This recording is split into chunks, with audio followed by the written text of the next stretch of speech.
Hi every one. നമ്മളിന്ന് discuss ചെയ്യാൻ പോകുന്നത് വില്യം ഷേക്സ്പിയർ എഴുതിയിട്ടുള്ള ദ 7 Ages ഓഫ് മാൻ എന്ന് പറയുന്ന പോയാണ്. അപ്പോൾ ചാനൽ ഇതുവരെ സബ്സ്ക്രൈബ് ചെയ്യാത്തവരാണെങ്കിൽ സബ്സ്ക്രൈബ് ചെയ്യാം.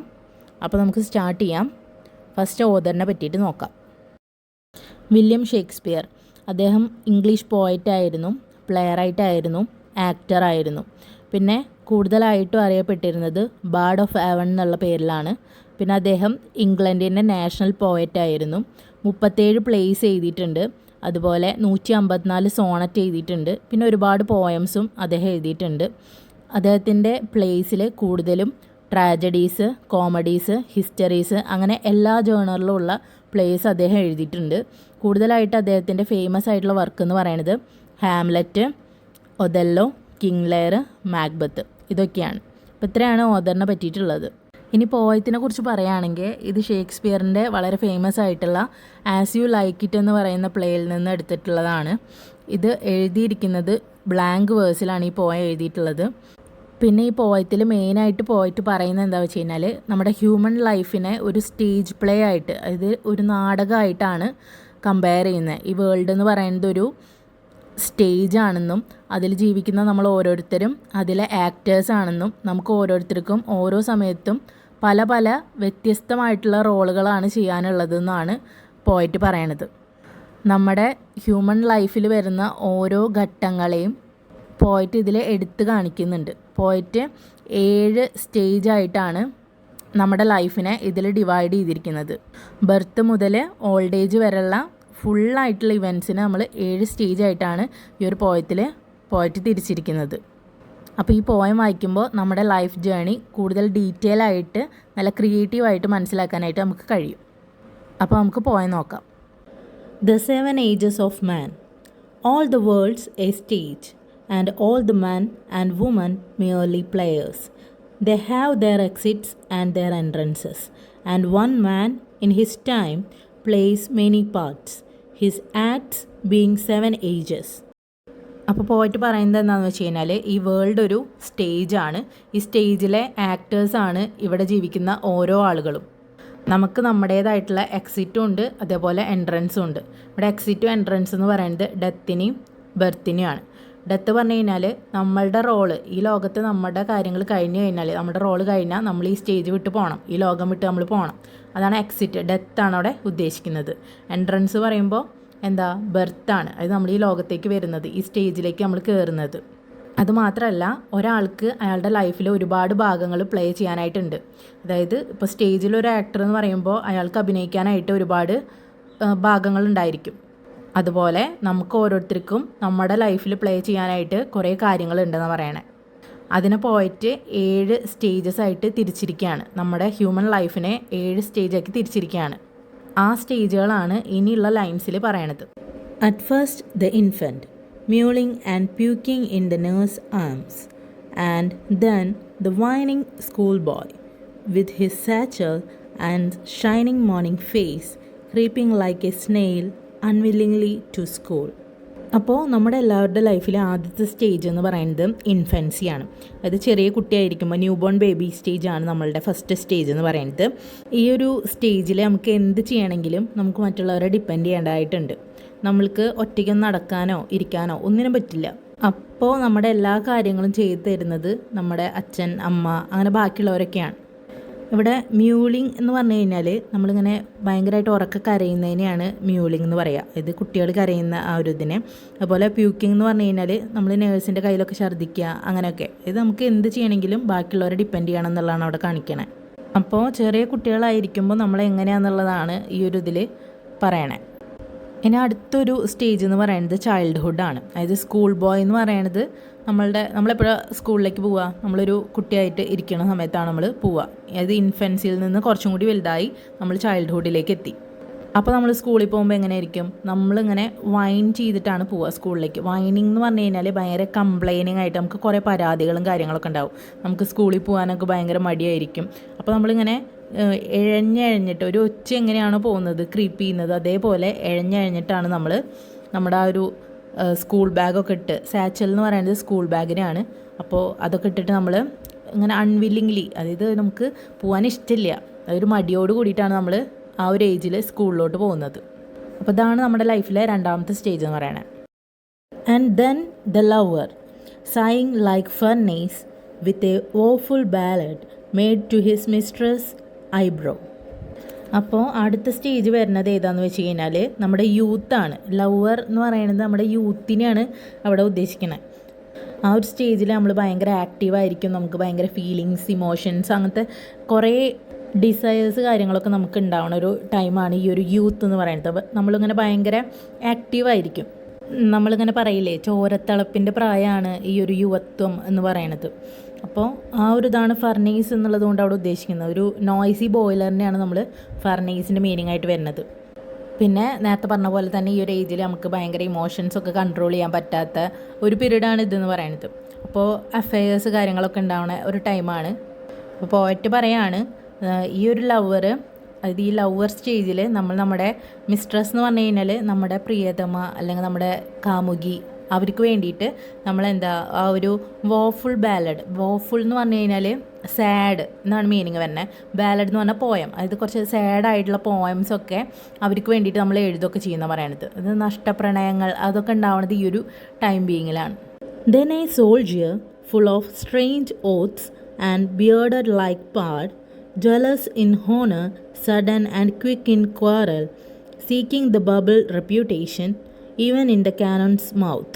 ഇനി അടുത്ത റോൾ എന്ന് പറയുന്നത് സോൾജിയറുടെ റോളാണ്. അത് നമ്മുടെ അഡൾട്ട്ഹുഡിനെയാണ് ഇവിടെ എടുത്ത് കാണിക്കുന്നത്. ആ ഒരു സ്റ്റേജിൽ നമുക്ക് വരുന്ന മാറ്റങ്ങളൊക്കെ ഇതിൽ പറയുന്നുണ്ട്. സ്ട്രേഞ്ച് ഓത്ത് എന്ന് പറയണത്, നമ്മൾ ഈ അഡൾട്ട്ഹുഡിൽ നമ്മൾ ഒരുപാട് തീരുമാനങ്ങൾ എടുക്കും. അത് നമ്മൾ മുന്നും പിന്നും നോക്കാതെ നമ്മൾ ഓരോ കാര്യങ്ങളിൽ എടുത്ത് ചാടി ഓരോ തീരുമാനങ്ങൾ എടുക്കും. പിന്നെ അത് ശരിയാവില്ല. അങ്ങനെ കുറേ ഡിസിഷൻ മേക്കിങ്ങിൽ നമുക്ക് കുറേ പ്രശ്നങ്ങൾ വരും. പിന്നെ നമ്മുടെ ഫിസിക്കൽ അപ്പിയറൻസിനെ കുറിച്ച് പറയുന്നുണ്ട്. നമുക്ക് ബിയേർഡ് വരുമെന്ന് പറയുന്നുണ്ട്. ബിയേർഡ് എന്ന് പറഞ്ഞാൽ താടിയൊക്കെ വരും. അത് എങ്ങനത്തെ പാടെന്ന് ഉദ്ദേശിക്കുന്നത് ഇവിടെ ലെപ്പാഡിനെയാണ്, പുള്ളിപ്പുലീനെയാണ് അവിടെ ഉദ്ദേശിക്കുന്നത്. അതുപോലെയുള്ള ബിയേർഡൊക്കെ വരുന്നതാണ് പോയിട്ട് പറയണേ. അതവിടെ ആ ഒരു ഫിസിക്കൽ മെച്ചുറേഷനാണ് കാണിക്കുന്നത്, ഓരോ സ്റ്റേജ് കഴിയുമ്പോഴും നമുക്ക് വരുന്ന മാറ്റങ്ങൾ. പിന്നെ ഈ ഒരു സ്റ്റേജിനെ സോൾജിയറായിട്ട് കമ്പയർ ചെയ്യാനായിട്ട് ഒരു സ്ട്രോങ് ആയിട്ടുള്ള റീസൺ ഉണ്ട്. കാരണം എന്താ വെച്ച് കഴിഞ്ഞാൽ നമ്മൾ ഈ സ്റ്റേജിൽ എക്സാക്ട്ലി ഒരു സോൾജിയറിനെ പോലെ തന്നെയാണ്. സോൾജിയർ എങ്ങനെയാണ്, ഒരു യുദ്ധം വന്നു കഴിഞ്ഞാൽ മുന്നും പിന്നും നോക്കാതെ സ്വന്തം ലൈഫ് പോലും റിസ്ക് ചെയ്തുകൊണ്ടാണ് അവർ ഓരോ യുദ്ധത്തിനും പോണത്. അതേപോലെയാണ് നമ്മൾ ഈ ഒരു അഡൾട്ട്ഹുഡിൻ്റെ സ്റ്റേജിൽ നമുക്ക് ഈ ടെമ്പററി ആയിട്ടുണ്ടാവണം ഈ ബബിൾ റെപ്യൂട്ടേഷന് വേണ്ടിയിട്ട്. ബബിൾ റെപ്യൂട്ടേഷൻ എന്ന് പറഞ്ഞു കഴിഞ്ഞാൽ ഒരുപാട് കാലം നിൽക്കില്ല.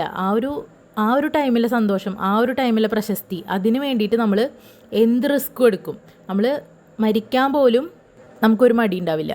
അപ്പോൾ അത്രയും റിസ്ക് എടുത്ത് നമ്മൾ ഓരോ ചെറിയ പ്രശസ്തിക്ക് വേണ്ടി നമ്മൾ അത്രയും റിസ്ക് എടുക്കുന്ന ഒരു പീരീഡാണ് ഈ ഒരു അഡൾട്ട്ഹുഡ് എന്ന് പറയുന്നത്. അപ്പോൾ അതുകൊണ്ട് തന്നെയാണ് സോൾജിയറുമായിട്ട് നമ്മൾ ഈ ഒരു പീരീഡിൽ കമ്പയർ ചെയ്യുന്നത്. ഇവിടെ കാനൺ എന്ന് പറയുന്നത് പീരങ്കീനെയാണ്, അതായത് സോൾജിയേഴ്സ് യൂസ് ചെയ്യുന്ന പീരങ്കീനെയാണ് നമ്മൾ കാനൺ എന്ന് പറയുന്നത്.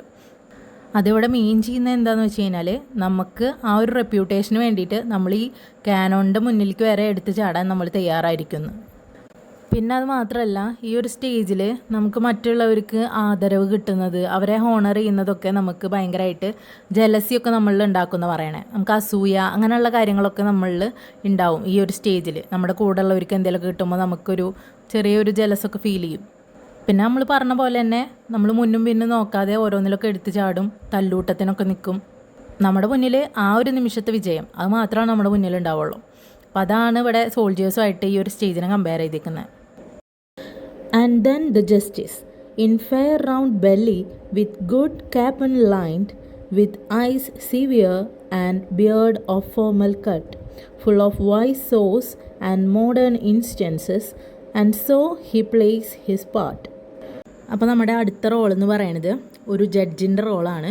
ജസ്റ്റിസൊക്കെ നോക്കുന്നത് ജഡ്ജാണല്ലോ, നീതി കാര്യങ്ങളൊക്കെ തീരുമാനിക്കുന്നത് ജഡ്ജാണ്. അപ്പോൾ ആ ഒരു റോളാണ്, നല്ലതും ചീത്തയും ഒക്കെ തിരിച്ചറിയുന്ന ആ ഒരു പ്രായമാണ് ഇനി വരുന്നത്. അതായത് നമ്മുടെ മിഡിൽ ഏജിനെയാണ് അവിടെ ഉദ്ദേശിക്കുന്നത്. അപ്പോൾ ഈ ഒരു സ്റ്റേജിൽ വരുന്ന ഫിസിക്കലായിട്ടുള്ള മാറ്റങ്ങളെ കുറിച്ചിട്ടാണ് പോയിട്ട് പറയണേ. നമുക്കെന്താണ്, ചെറിയ രീതിയിൽ നമ്മൾ തടിയൊക്കെ വയ്ക്കും, നമ്മുടെ വയറൊക്കെ ചാടുമെന്നാണ് പറയണേ. ക്യാപ്പ് ഓൺ ലൈൻഡ് എന്ന് പറയണത് ചിക്കൻ കഴിച്ചിട്ട് തടി വയ്ക്കുന്നു, വയറൊക്കെ ചാടും എന്നാണ് പറയണേ. ഇത് കുടവയർ പോലെ. പിന്നെ സിവിയർ ഐസ് എന്ന് പറയുന്നുണ്ട്.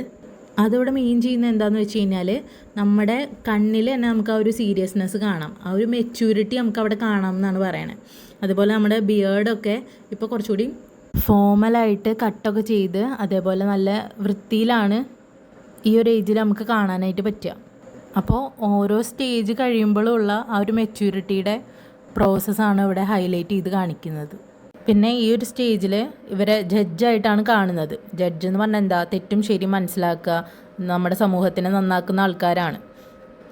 അപ്പോൾ ഇവിടെ ഉദ്ദേശിക്കുന്നത് എന്താണെന്ന് വെച്ച് കഴിഞ്ഞാൽ ഈ ഒരു സ്റ്റേജ് എത്തുമ്പോൾ നമ്മൾ ബാക്കിയുള്ളവരെ ഉപദേശിക്കാനായിട്ട് തുടങ്ങുന്നു. അതായത് നമ്മുടെ എക്സ്പീരിയൻസ് വെച്ചിട്ട് അതിൻ്റെ ബേസിൽ അതുപോലെ മോഡേൺ ആയിട്ടുള്ള എക്സാമ്പിൾസൊക്കെ എടുത്തുകൊണ്ട് നമ്മൾ ബാക്കിയുള്ളവർക്ക് അറിവ് പകർന്നു കൊടുക്കാനും അവരെ അഡ്വൈസ് ചെയ്യാനൊക്കെ ആയിട്ട് നമ്മൾ ശ്രമിക്കുന്നതാണ് പറയണത്. The sixth age shifts into the lean and slippered pantaloon with spectacles on nose and pouch on side. His youthful horse, well saved, a world too wide for his shrunk shank, and his big manly voice turning again towards childish treble, pipes and whistles in his sound. അങ്ങനെ നമ്മൾ 6ാമത്തെ സ്റ്റേജിലേക്ക് എത്തിയേക്കാണ്. ഈ ഒരു stage എന്ന് പറയുന്നത് old age ആണ്. അപ്പോൾ നമുക്ക് വയസ്സാകുമ്പോൾ നമ്മളിൽ സംഭവിക്കുന്ന മാറ്റങ്ങളാണ് ഇവിടെ പോയിട്ട് പറയണേ. നമ്മൾ തടി കുറയും, ലീനാവുക എന്ന് പറഞ്ഞു കഴിഞ്ഞാൽ ഭയങ്കരമായിട്ട് തടി കുറയുക. അതേപോലെ നമ്മൾ സ്ലിപ്പേഴ്സൊക്കെയാണ് ആ ഒരു സമയത്ത്, വയസ്സാകുമ്പോൾ ആരും മോഡേൺ ആയിട്ടുള്ള ചെരുപ്പുകളൊന്നും ഇട്ട് നടക്കില്ലല്ലോ, സ്ലിപ്പേഴ്സൊക്കെയാണ് നമ്മൾ പ്രിഫർ ചെയ്യുക കൂടുതലും. അപ്പോൾ അതൊക്കെയാണ് ഇട്ടിട്ടുണ്ടായിരിക്കുക. പിന്നെ പാൻറ്റലൂൺസ് എന്ന് പറയുന്നത് ഈ ലൂസായിട്ടുള്ള ട്രൗസേഴ്സിനെയാണ്, അതായത് ലൂസായിട്ടുള്ള വസ്ത്രങ്ങളാണ് കൂടുതലും ഈ ഓൾഡായിട്ടുള്ള ആൾക്കാർ ധരിക്കുക. ഇതിപ്പോൾ നമ്മൾ യൂത്തിൽ ഇടണ പോലെ നല്ല ടൈറ്റായിട്ടുള്ള ഡ്രസ്സുകളൊന്നും ആരും ഇടില്ല. പിന്നെ ഈ വയസ്സായവർക്കൊക്കെ ഒരു കണ്ണാട ഉണ്ടായിരിക്കും, അവരുടെ മൂക്കുമ്മയ്ക്ക് ഇറങ്ങിയിട്ട് അങ്ങനെ ഒരു കണ്ണാട വെച്ചിട്ടുണ്ടായിരിക്കും. സ്പെറ്റാക്കിൾ എന്ന് പറയുന്നത് കണ്ണാടയാണ്. പിന്നെ അവരെവിടെ പോവുകയാണെങ്കിലും അവരുടെ സൈഡിലായിട്ട് അവരൊരു പൗച്ചും കൂടി കൊണ്ട് നടക്കുന്നുണ്ടായിരിക്കും. അത് നമുക്ക് കാണാനായിട്ട് പറ്റും. ഈ വയസ്സായ ആൾക്കാരൊക്കെ പുറത്ത് പോകുമ്പോൾ അവരുടെ കയ്യിലൊരു കുഞ്ഞ് പൗച്ച് ഉണ്ടായിരിക്കും കയ്യിൽ. പിന്നെ അവർ മുമ്പ് ഇട്ടിരുന്ന ഡ്രസ്സൊക്കെ, അവരുടെ മിഡിൽ ഏജിലൊക്കെ ഇട്ടിരുന്ന ഡ്രസ്സൊക്കെ അവർക്ക് ഭയങ്കരമായിട്ട് ലൂസായിട്ടുണ്ടായിരിക്കും ഈ ഒരു ഏജിലേക്ക് എത്തുമ്പോഴേക്കും. കാരണം അവരാകെ ഷ്രങ്കനായിട്ടുണ്ടാവും. ഷ്രങ്കൻ എന്ന് പറഞ്ഞു കഴിഞ്ഞാൽ ചുരുങ്ങി പോയിട്ടുണ്ടാവും. അവരുടെ ബോഡിയൊക്കെ, കാലുകളും കൈകളൊക്കെ ചുരുങ്ങിയിട്ടുണ്ടായിരിക്കും എന്ന് പറയാം. അതായത് തടി കുറഞ്ഞിട്ട് ഉള്ള ഒരു അവസ്ഥ. അപ്പോൾ ആ ഡ്രസ്സൊക്കെ അവർക്കിപ്പോൾ ഫിറ്റല്ല. അതായത് അത് ഭയങ്കര ലൂസായിട്ടാണ് ഉണ്ടാവുക. ടു വൈഡ് എന്ന് ഉദ്ദേശിക്കുന്നത് ഭയങ്കര ലൂസായിട്ടാണ് അവർക്ക് ആ ഡ്രസ്സുകളൊക്കെ ഉണ്ടാവുക എന്ന് പറയണത്.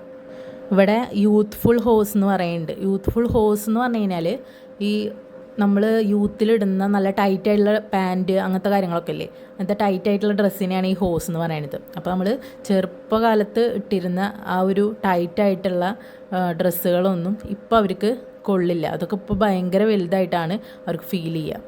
പിന്നെ അവരുടെ വോയിസൊക്കെ ചേഞ്ച് ആയിട്ടുണ്ടായിരിക്കും. സാധാരണ ഈ അഡൾട്ട്സിൻ്റെ വോയിസ് എന്ന് പറയുന്നത് കുറച്ച് കട്ടിയുള്ള വോയിസ് ആയിരിക്കും. പക്ഷെ വയസ്സാവുമ്പോൾ അവരുടെ വോയിസ് ഭയങ്കര വീക്കാവുകയും അത് നമുക്ക് പെട്ടെന്ന് കേൾക്കുമ്പോൾ മനസ്സിലാവാത്തൊരു രീതിയിലേക്ക് ആവുകയും ചെയ്യുന്ന പറയണത്. ഇത് ഈ കുട്ടികളുടെ ഉറക്കെയുള്ള സൗണ്ട് പോലെ ആയിട്ട് മാറും.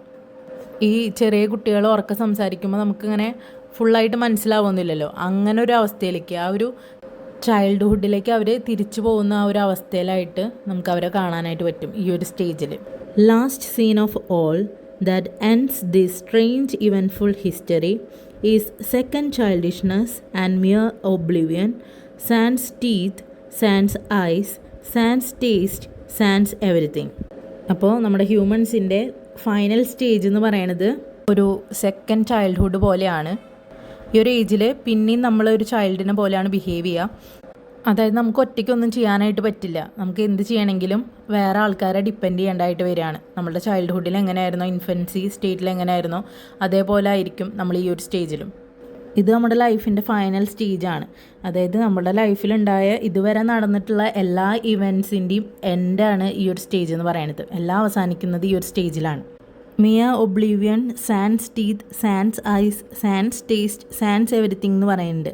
ഇവിടെ ഒബ്ലിവിയൻ എന്ന് ഉദ്ദേശിക്കുന്നത് നമ്മളെല്ലാം നമ്മുടെ ഓർമ്മകൾ പോണതാണ്. ഇത് നമുക്ക് ഓർമ്മയൊന്നും ഉണ്ടാവില്ല, ഓർമ്മ നഷ്ടപ്പെടും. അതുപോലെ നമുക്ക് പല്ലുണ്ടാവില്ല, കണ്ണ് മര്യാദയ്ക്ക് കാണില്ല, ടേസ്റ്റ് അറിയാൻ പറ്റില്ല, അങ്ങനെ ഒന്നും ഉണ്ടാവില്ല. സാൻസ് എന്ന് പറയുന്നത് ഒരു ഫ്രഞ്ച് ടേമാണ്. വിത്തൗട്ട് എന്നാണ് മീനിങ് വരുന്നത്. അതായത് ഇതൊന്നും നമുക്ക് ഉണ്ടാവില്ല ഈ ഒരു സ്റ്റേജിൽ. നമ്മളിങ്ങനെ മരണം കാത്തിങ്ങനെ കിടക്കുന്ന ഒരു അവസ്ഥ, അതാണ് ഈ ഒരു സ്റ്റേജ് എന്ന് പറയുന്നത്. ഇതാണ് നമ്മുടെ ഫൈനൽ സ്റ്റേജ്.